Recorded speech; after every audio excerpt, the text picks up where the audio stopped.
How to replace a 3-prongs power cord with a 4-prongs power cord. Disconnect the dryer from the wall outlet. Loosen the cord holding clamp.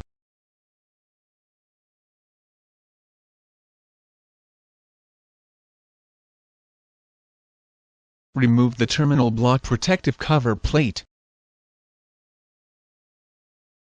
You will need to disconnect the 3 screws that connect the power cord to the terminal block.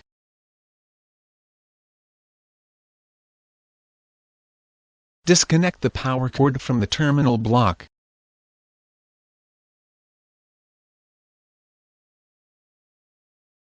Remove the power cord.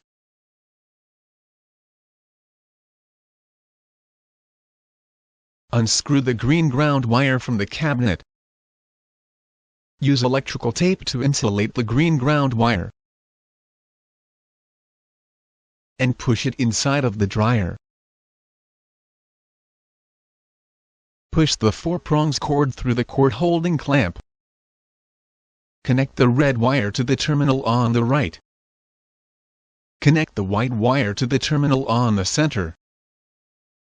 Connect the black wire to the terminal on the left. Connect the green ground wire to the cabinet. When you finish installing the 4-prongs power cord, it should look like this. The red wire on the terminal on the right. The white wire on the terminal on the middle. The black wire on the terminal on the left. And the green wire connected to the metal frame, like this. To finish, screw in the cord holding clamp screws and install the terminal block cover plate.